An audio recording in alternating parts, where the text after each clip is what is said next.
नमस्कार मित्रांनो. तर आज मी आलो आहे माझ्या गावी कोकणात, जे की मोडतं सिंधुदुर्ग तालुक्यात आणि त्या गावाचं नाव आहे वराड. तर माझं गाव म्हणजे पूर्ण जंगल आहे, नदी आहे, शेत आहे, खूप काही गोष्टी आहेत. तर आज मी इथे कॅमेरा ट्रॅप सेट करणार आहे काही ठिकाणी. काही ठिकाणी मी वॉटर होल्स बनवलेले आहेत. तर त्याची प्रोसिजर आणि ते का बनवले पाहिजेत, कसे बनवले पाहिजेत, त्याच्यावरती पक्षी कोणत्या वॉटर होलला व्हिजिट करू शकतो, प्राणी कोणत्या वॉटर होलला व्हिजिट करू शकतो, त्याविषयी आपण सगळं जाणून घेणार आहोत. आणि त्या व्यतिरिक्त आपण गावातल्या जंगलात किंवा वाटेंवर जे फिरणार त्या दरम्यान जे आपल्याला पक्षी किंवा प्राणी दिसतील तेही बघणार आहोत. तर बघूया आज आपल्या व्हिडिओमध्ये आपल्याला काय बघायला मिळतं. तर जेव्हा कधी तुम्ही वॉटर होल सेट करता तेव्हा तुम्हाला एक गोष्ट लक्षात ठेवायची आहे की त्यात पाण्याची जी डेप्थ असेल ती जास्त नाही असली पाहिजे.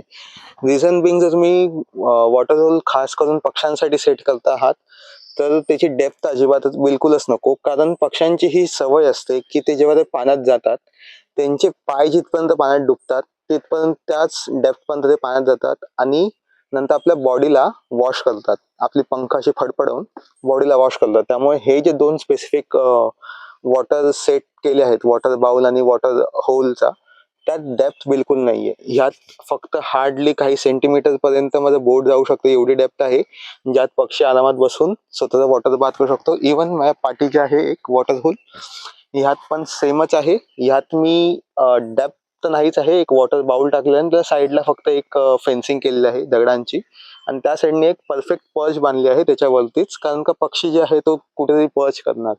त्या व्यतिरिक्त वॉटर होल चं जे लोकेशन आहे ते तुम्हाला नीट जाणून घ्यायला लागेल की त्याच्या बाजूला कोणतं तरी एक स्पेसिफिक झाड पाहिजे जिकडे तो लपू शकेल. त्या बाजूला खूप झाडी लागेल जिकडे ते लपून येऊ शकतील, कारण का खूपशे पक्षी असतात ते शाय असतात, तर ते डायरेक्ट तुमच्या वॉटर होलला कधी व्हिजिट नाही करत. तर ते लपून लपून येतात, इतर पक्ष्यांना घाबरतात, शिकारी प्राण्यांना घाबरतात, त्यामुळे त्यांना लपण्याची जागा लागते. त्यामुळे वॉटर होल अशा जागी सेट करा जिकडे ते लपू शकतील स्वतःहून.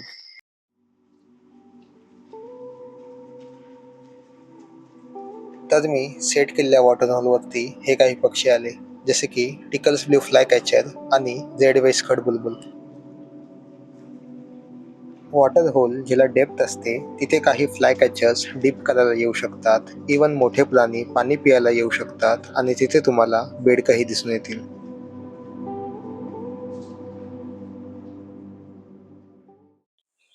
तर आता आम्ही आलो आहे जंगलात. इथे आम्ही कॅमेरा ट्रॅप डिप्लॉय करणार आहे. तर माझ्याकडे आहे इन्फ्रारेड कॅमेरा ट्रॅप किंवा ज्याला I R camera trap generally बोलतो आपण. तर हा कॅमेरा ट्रॅपची लाईट पडत नाही, फ्लॅश पडत नाही, त्यामुळे हा कुठे लावला आहे ते कोणाला कळत नाही सहसा. प्राण्यांनाही कळत नाही.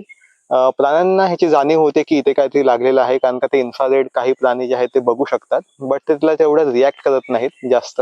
त्यामुळे हे कॅमेरा ट्रॅप बेस्ट असतात. ह्याच्यामध्ये टोटल 8 बॅटरीज लागतात, जे डबल ए बॅटरीज आहेत ते लागतात इथे. आणि हा कॅमेरा ट्रॅप जो आहे तो पासवर्ड प्रोटेक्टेड आहे, म्हणजे जर कोणाच्या हातात जरी लागला तरी पण तो या कॅमेरा ट्रॅपचा काही उपयोग करू शकत नाही.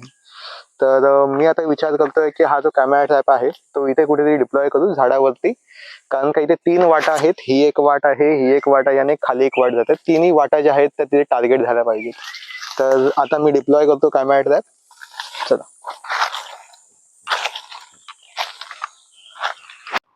तर हे सिंगल कॅमेराज फक्त प्रेझेन्स आणि ॲब्सेन्स ऑफ स्पीशीज बघण्यासाठी सेट केले होते आणि ते मल्टिपल ठिकाणी सेट केले होते जेवढे दिवस मी गावी होतो त्या दरम्यान. तर एका ठिकाणी हे एशियन पाम सिवेट, जिला गावी कांडेचोरही बोलतात, ते ट्रिगर झालं होतं. यात त्या ॲनिमलचा बिहेवियर बघितला तर त्यांनी कॅमेरा ट्रॅप सेन्स केला होता. त्यांनी दोनदा कॅमेरा ट्रॅपकडे बघितलं. इवन त्या जागेवर कोणी माणूस येऊन गेलाय ह्याची तिला जाणीव झाली होती. सो तो परत मागे फिरला आणि दुसऱ्या कनेक्टिंग वाटेने पुढे गेला.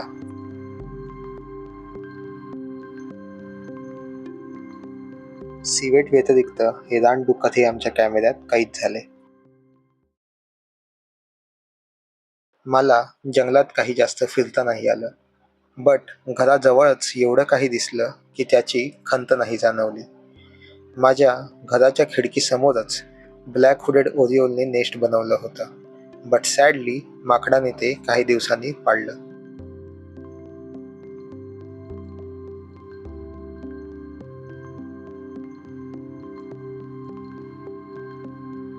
नंतर खिडकीतूनच दिसला हा नवरंग और इंडियन पिट्टा. हा मध्य भारतामधून आपल्या कोकणात उन्हाळ्यात येतो.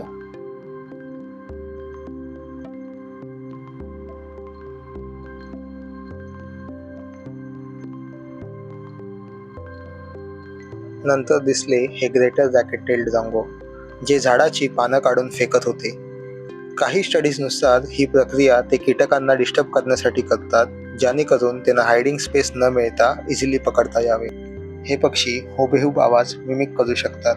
ज्या गोष्टीला इतर पक्षी घाबरतात हे ऑब्झर्व करून तोच आवाज काढतात. जसं याने गाडीच्या लॉकचा आणि हॉर्नचा आवाज मिमिक केला होता, बट तेव्हा माझ्याकडे कोणतंच साधन नसल्याने ते डॉक्युमेंट करता आलं नाही. इवन हे जर्डन स्लीप बर्ड दिसले, जे कीटकांना शोधत होते.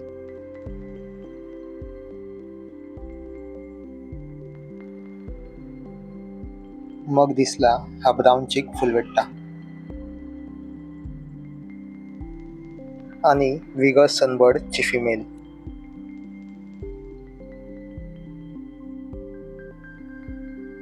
त्यासोबतच हा रंगीत क्रिम्सन बॅक सनबर्ड सुद्धा दिसला.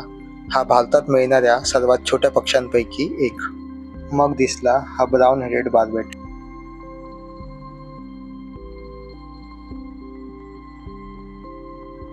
दुसऱ्या दिवशी सकाळीच हे ऑरेंज हेडेड थ्रश दिसले आणि त्यांच्या पाठोपाठ दिसले झेड स्परफाउल. हे ना गावी जंगली कोंबडी बोलतात. मी हे गावी पहिल्यांदाच बघितले होते, तेही घरासमोर. ह्यात ही अख्खी फॅमिली होती, मेल फिमेल आणि त्यांचं पिल्लू. मुंबईमध्ये हे ना खूप डॉक्युमेंट करण्याचा प्रयत्न केला होता, पण गावी ते सहज शक्य झालं.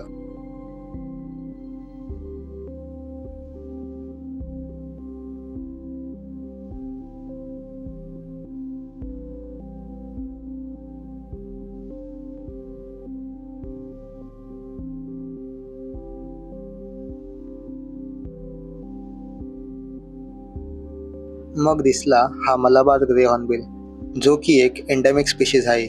म्हणजे हा पश्चिम घाट सोडून इतर कुठेही जगात मिळत नाही.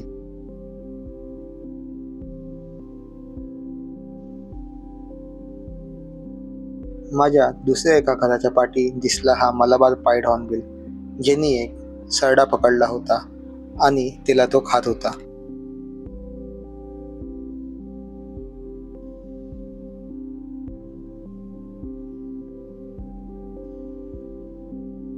नंतर काही कॉमन पक्षी दिसले, जसे की जंगल मैना आणि इंडियन ब्लॅकबर्ड.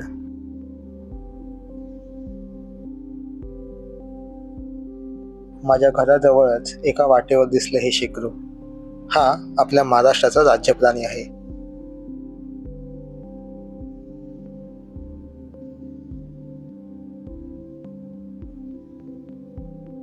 मी डिप्लॉय केलेले कॅमेरा ट्रॅप्स काढायला गेलो, तेव्हा मला हा ग्रे मंगूस वाटेवर दिसला.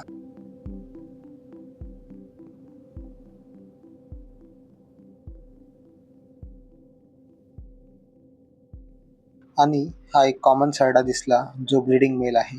आणि रात्री लाईटवर आला होता हा एशियन जायंट मॅन्टिस.